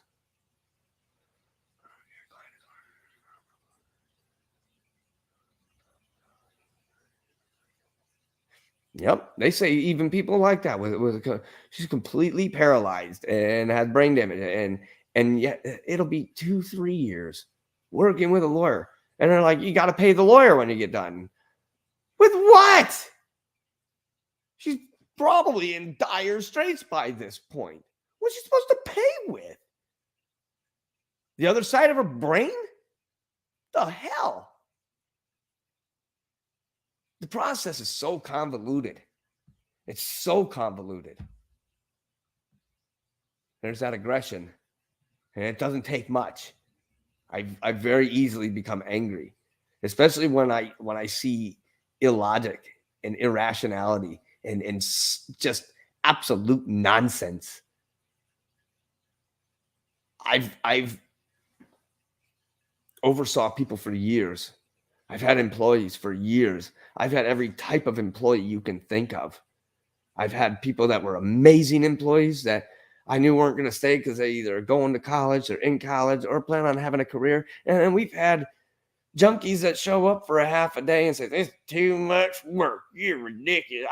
I'm not going to work for this." We've had them all. We've had them all. Those people get disability real easy. I don't have nothing. And they told me I had to get a job. So he went out, found a job, worked for 3 days, left. Now they let him keep his disability for a while because he tried. He tried to get out, but he wasn't able to work. It didn't work. Same with they're like, you got to try and find a job that's possible for you. So try one of these remote. They just have to work for like a week, and then it just reestablishes their ability to carry it or something.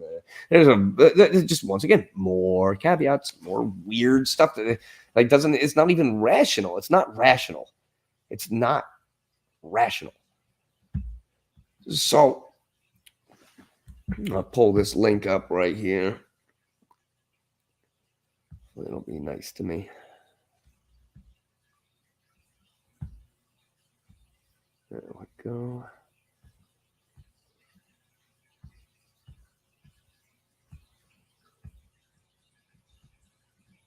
Oh, where'd it go?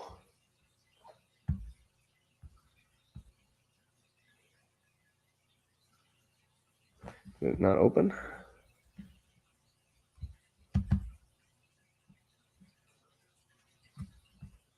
I'm very confused. Minor technical difficulties. Give me one moment here. I don't know what is happening. Besides, it just doesn't want to open the page. Am I doing something wrong here, Laura? Hit Control, double click, open the page. All right, just took 5 tries. Like, okay, there we go. 56%. That's insane. That's insane. That's sickening. That's sickening. And that's depressing for me to even read, because it's like, that's not fair. It's not fair. That's like one of those phrases that you hear a little kid say, "That's not fair," but that's not. And I don't feel like a little kid saying it. I feel enraged saying it. 56% completed. You guys better plan on paying her back stuff and getting her caught back up. I really hope. Yeah, I don't know who I would be talking to, but I hope whoever it is that she finds appeasement. I got my fingers crossed for you. I really do. That sounds horrible. Man, that's terrible. Yeah, unless you get the lawyer can show that they deserve to pay you back more than like 90 days, they won't. Like they go only to a certain point. So now this is once again, I could easily tell you my thoughts only, and you could learn some stuff from Drew, but this is from my epilepsy team. This is a website that I found recently, and it truly is an epilepsy team. You go on and you create your epilepsy network. You find people with the same epilepsies, people that are doctors. You can talk to neurologists. I mean, everybody's on there. There's over 100,000 people on there.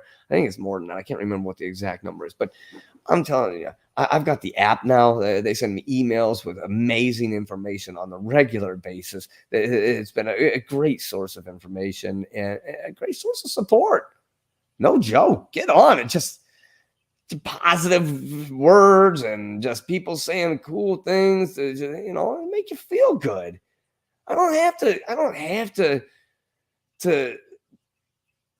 eat a milkshake and drink a beer to get excited and feel good. I can just read something nice and feel good. I as an adult, reading something really sweet and beautiful, like about somebody's family, something very beautiful happening or something really great happening to a family, and I tear up or something. Back when I was a kid, I'd been like, oh, you wuss, what a wimpy, who cries. Yeah, I'm like, I feel good about it. It's like, good. I'm glad I still have some feelings left in me because this world has been tough. And so allow me to read from my epilepsy team. This is their resource on getting disability benefits with epilepsy. I kind of just want to read it to you because it's not all that much, and it's got some very important stuff in here. That are trying to. Yeah, this might help some people get in on their journey. So sometimes even the best accommodations at work aren't enough to help you keep your job when you have epilepsy. I can get a job, but I just can't keep it, said one my epilepsy team member in regards to an unpredictable seizures, loss of consciousness, convulsive seizures, and sleepiness that follows many epileptic seizures can be too much to continue working. I was working for a skate park when I was hired. I told them I was epileptic. I told them I lived an hour away. It's very hard for me to get up there in the first place, but I was willing to do whatever I could to help them out. I would go up there. I'd scrub things that obviously had never been scrubbed. I'd fix things that hadn't been fixed in who knows how long. I rearranged cabinets. I rearranged racks, did marketing formats and such. And I did a lot for them. And when I got sick a few months back and I had to start going to Duke, I told them, like, I'll be back as soon as I can. So the other day I tried to go up and I called and I said, hey, man, I'll come up and give you a hand. I'm starting to feel a little bit better. I'll come up.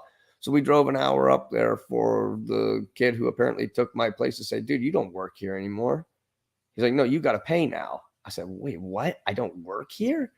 I said, nobody ever called me to tell me. Nobody ever said anything to me.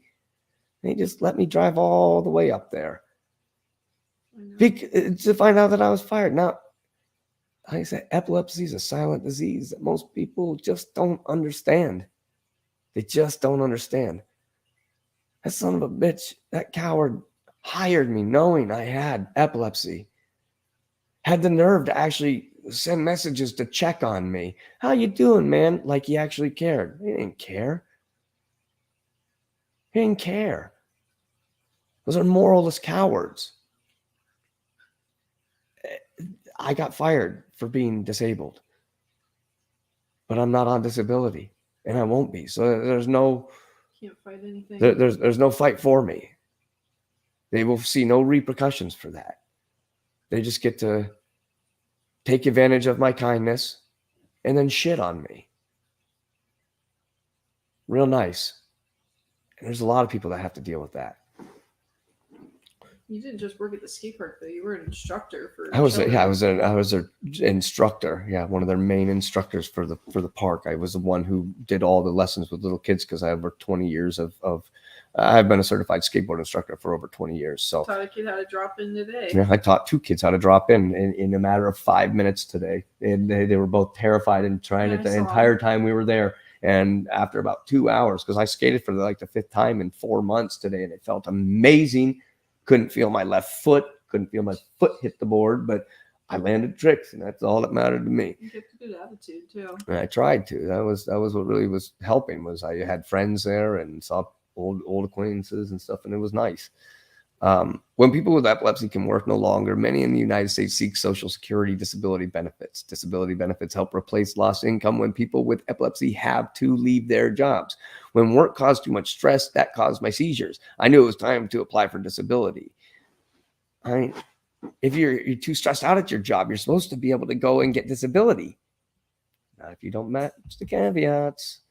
The process of applying for disability claim can feel intimidating. Filing an appeal for a rejected claim can also prove challenging. Understanding the process ahead of time, including what the U.S. Social Security Administration considers to determine disability, can ease the process. Disability benefit program in the United States. There are two different federal disability programs: Social Security disability insurance and supplemental security income. To qualify either, you must have a disability that limits your ability to work. Funded through payroll taxes, Social Security disability gives disability benefits to those who have full-time jobs in the recent past. If you are approved, you can receive benefits in the 6 month following your disability designation. You will then be eligible for Medicare 24 months after you became disabled. Social Security insurance or Social Security supplemental Social Security income gives disability benefits to those who are considered low income. A work history is not a requirement. Once you are approved, you should start to receive benefits in the next month. Funny how somebody with such a problem, that's friends with our friend Angela, there is 8 months into 50% of the way. You may also be eligible for SSI back payments if you became disabled prior to your approval. In most states, if you qualify for SSI, you are also eligible for Medicaid. In some states and territories, Alaska, Idaho, Kansas, Nebraska, Nevada, Oregon, Utah, and the Northern Mariana Islands, you will need to apply for Medicaid and SSI separately, though the requirements are the same. Somebody said, where I live, I receive Medicaid. You have to be working, but stay under a certain income. That's where we've been. I'm not allowed to work at my full potential because if I do, they'll take away my medicine. And we can't afford it. The surgeries that they're talking about me having right now came with a price tag of $60-some thousand. Don't know where they expect me to get that. Haven't worked in months. It is possible to work, another member said, but you have to talk to the Social Security Administration specialist and find out how many hours you can work without getting fined or losing your benefits.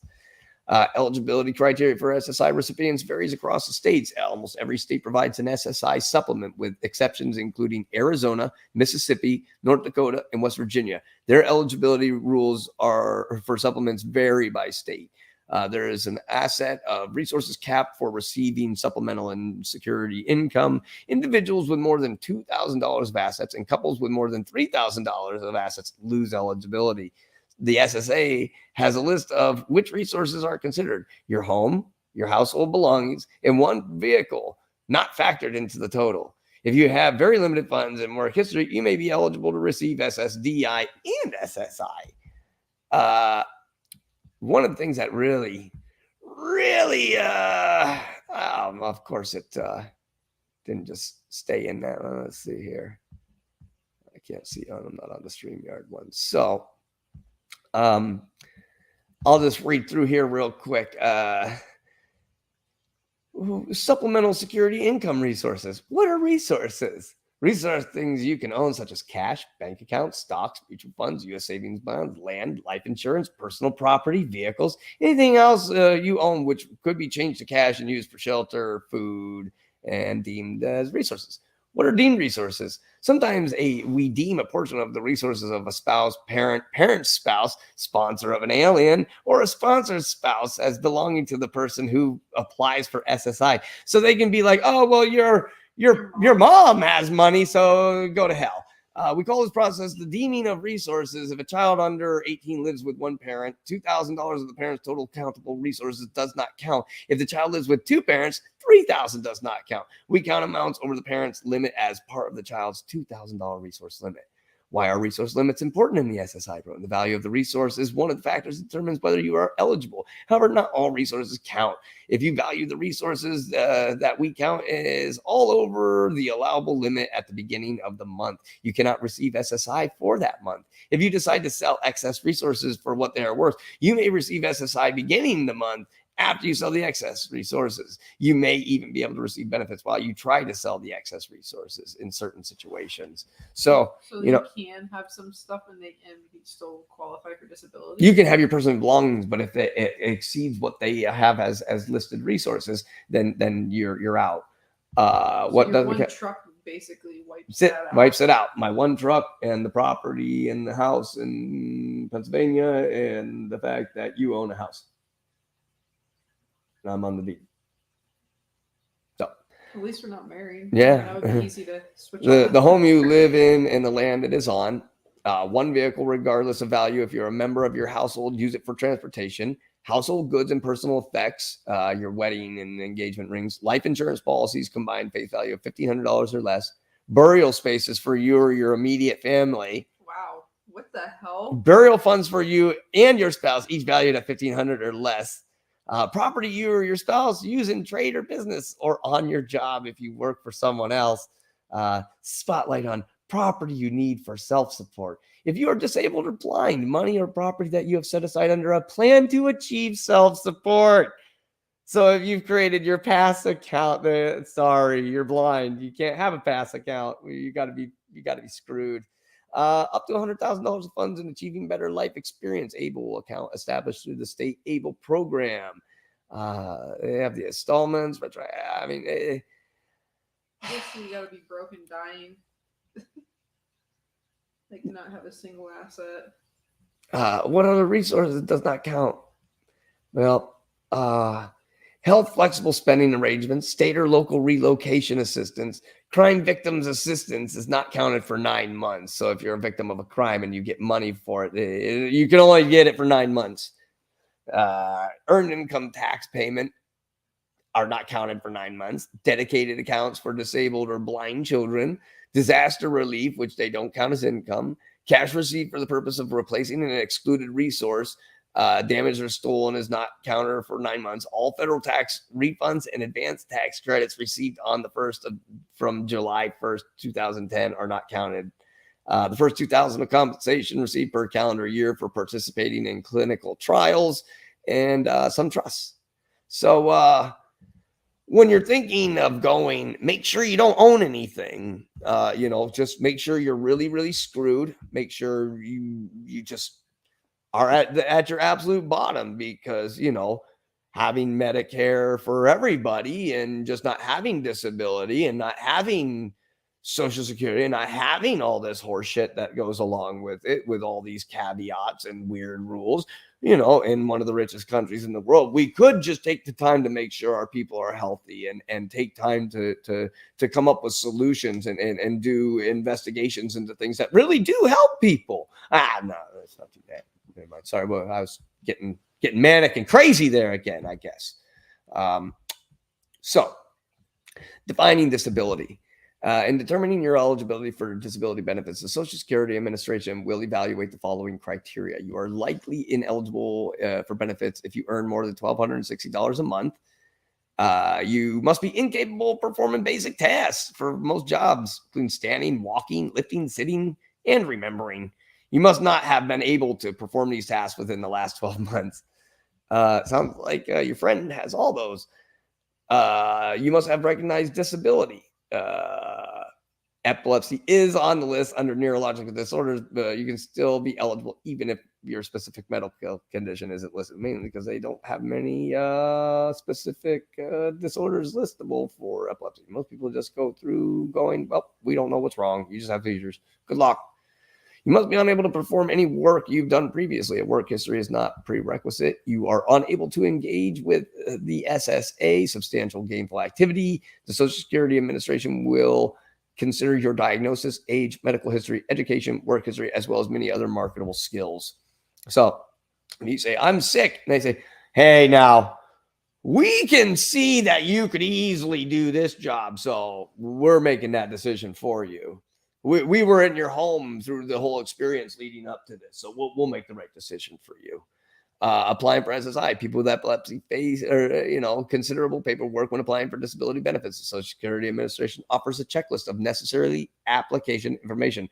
Below is a summary of what you will need to provide: your full legal name, names, married, full names of your children, bank accounts, medical evidence, the name and contact information of your neurologist, what types of seizures, list of medications, description of how your epilepsy affects your ability to do things like shopping, cooking, cleaning, other tasks, your total employment history, documents, birth certificates, Social Security card, proof of citizenship, W-2s, any other medical records about your condition, pretty standard stuff. Members of my epilepsy team share their application experiences. If you can't find all the paperwork, it helps if you recall where you were hospitalized and when. One member wrote, some of my epilepsy team members face obstacles in documenting their symptoms. SSI needs proof in person of your disability. The problem is seizures are very random, wrote one member. My seizures are controlled about 3 to 4 times per year, so I don't qualify, another person said. What is that? Need proof in person of your disability. They have to see you having it. They have to see it in person. Well, how is that even possible? That's Lord. That's why do you think they say, sure, we cover epilepsy for disability. Go find out how many people actually have disability from epilepsy. It's so few. It's almost impossible. Everybody goes in, it's like one after another. Unless you really, like, I swear the people that like didn't work, didn't do shit before they did anything, have never had jobs, have never done anything, and then go in there and probably do have marketable trades and things that they could do. They get it immediately. Like loser people like your mom. Yeah, exactly. The people that never tried, have never done anything, they're the ones that get it. So I'm gonna try and finish this up. I see that we're getting pretty close to the end of time here. Appealing for disability application rejection. Processing an application for disability benefits takes an average of 3 to 5 months. It can take even longer to get approved. Most people are not approved the first time they apply. From 2009 to 2018, only 21% of applicants were approved on their first attempt. If you were denied the first time, you could appeal. It's a process. Your case will be evaluated by someone who did not evaluate it the first time. Only around 2% of these initial appeals were successful. If necessary, you have the option to file a second appeal. Second appeal includes a hearing by an administrative law judge trained in disability laws who will consider all of your evidence. Will they? You may have a disability attorney represent you at the hearing. Some law firms even specialize in disability cases. My epilepsy team member recommended enlisting legal counsel early on. The appeals process can take a long time. The only way to get it done quicker is to hire an attorney and stop trying to do it yourself. If you're denied at this level, you can ask the appeals counsel to consider a rule on your case. About 8% of Social Security disability insurance claims between 2009 and 2018 were approved during a hearing with an administrative judge or law at an appeals court. If your claim is again denied, the final remaining option is a federal court hearing. One my epilepsy team member had to go this route. I was denied 3 times, then went to federal level and got it, is what they had stated. Waiting for approval of your disability benefits can be stressful. My epilepsy team members have shared advice on how to cope with the evaluation process and tips on getting approved. One of the most important things is to have a lot of documentation. Any doctor that you've seen who knows has files on your epilepsy, get a copy of it. They need all of that to prove that you have the disorder. Be sure doctors explain the diagnosis and how it affects your ability to work. You may have to hire a lawyer briefly when you apply. It will just speed things along. Send a letter when you reapply telling them how much it affects your life in every way. Personally handwritten letters apparently mean a lot to these people. I doubt it. I bet it goes into a filing cabinet or a fire. Keep trying and tell your neurologist or family doctor when filling out the papers everything you can that is going wrong in your life. Consider all organizations. My epilepsy team, it says right here, more than 109,000 members come together to ask questions, give advice, share their stories with others who understand life in epilepsy. Have you applied for Social Security? Do you have any advice about the process? Comment below or start a conversation. I tell you what, like I said, this is people that also have epilepsy or are doctors or like this was medically reviewed by an actual doctor. The article was written by this young lady, Annie. She did a great job. It's a wonderful article. And with my epilepsy team, you get a lot of that. You get a lot of wonderful articles. So if you get a chance, And you are trying to find more information. That's a good network to start with. It's one thing to get into the support groups on like Twitter and Facebook and Instagram and stuff like that.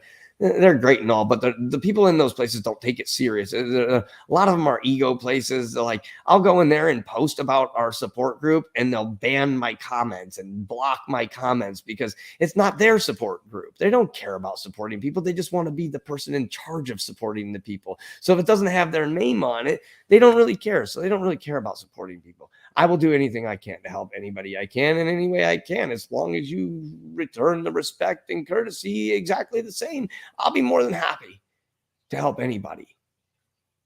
So please, if you have some information that you would like to share about disability, I've kind of cut it pretty close at this point tonight, which is kind of tough. I wasn't trying to cut it all this, and I didn't really get a chance to get into the chat at all. And it's really tough to be able to read the things and look at the chat. I am just not focused enough for it. And I try occasionally to jump back in there and be part of the conversation. But everybody, this is a fight we all know we're a part of. I mean, I know most of the people that come around the networks that I'm part of, the groups that I watch, the things that I see. This affects all of us. I want to thank everybody for coming. Anybody that came, I don't know how many people came, but I see a few people have made it, and please like, share, subscribe. We got the Glitchy Farms album, and I've got a couple of EDM albums over on Bandcamp. They're available. You can purchase those. A third of the proceeds from all of those albums goes to the Epilepsy Foundation.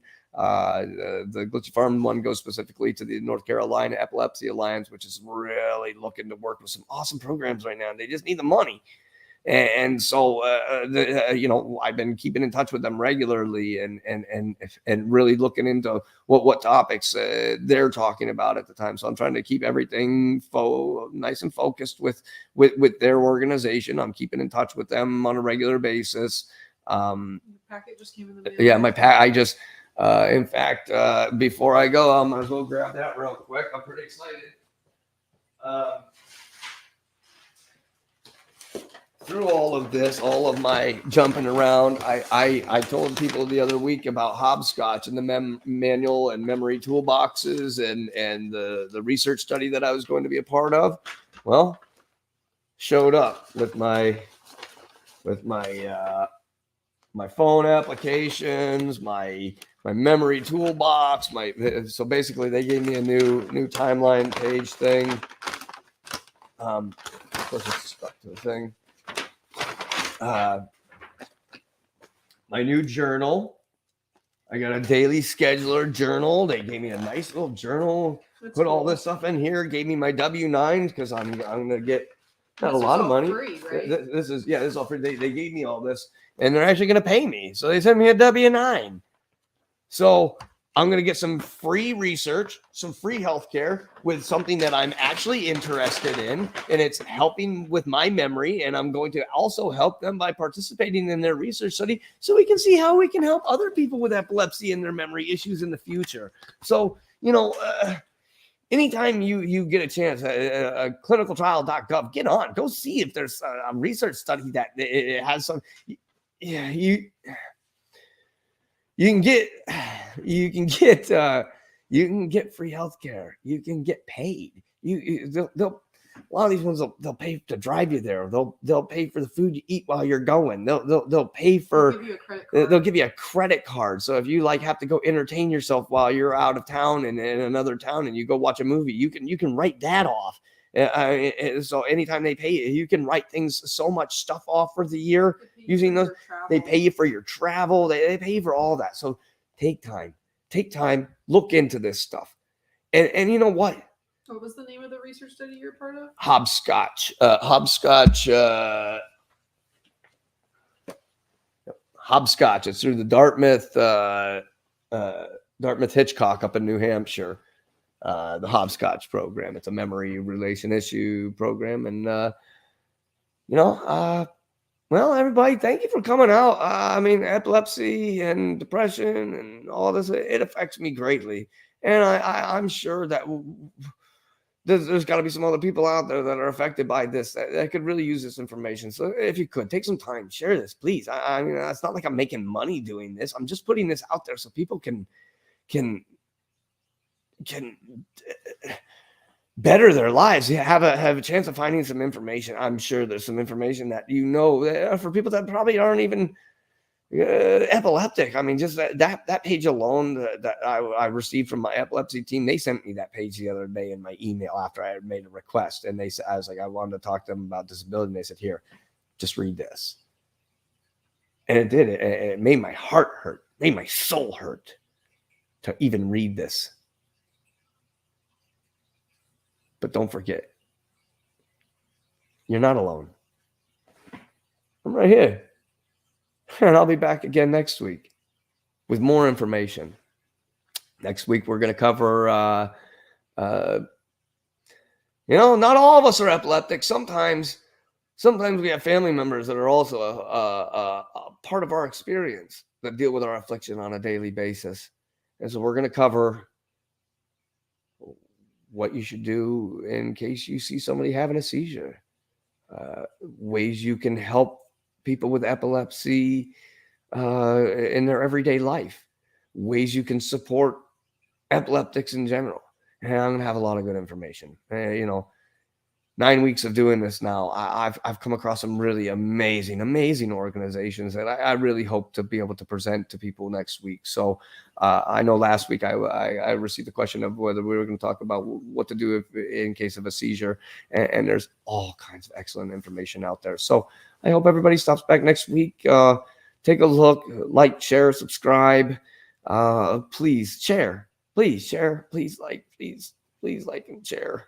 I mean, I can't ask anymore. That they're hiding it. It literally, if you look at my page, it says engagement and reach for all of my stuff on all my other things. And every one of those are 0 and 0. But all my other posts, some of them have thousands and thousands. Some of my posts have 15, 20,000 views.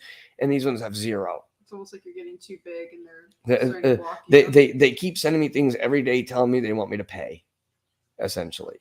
So they're either shadow banning me or they just are expecting me to pay their stupid fee. And it's like, well, if I was making money, if you guys gave me the opportunity to make money, well, then I would pay you.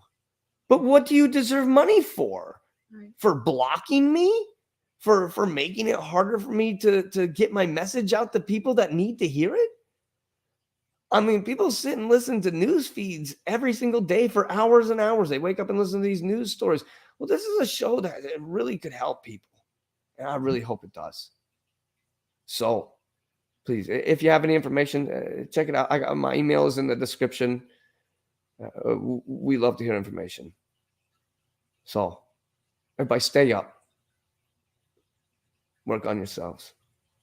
Realize all the factors. And know you're not alone. Peace.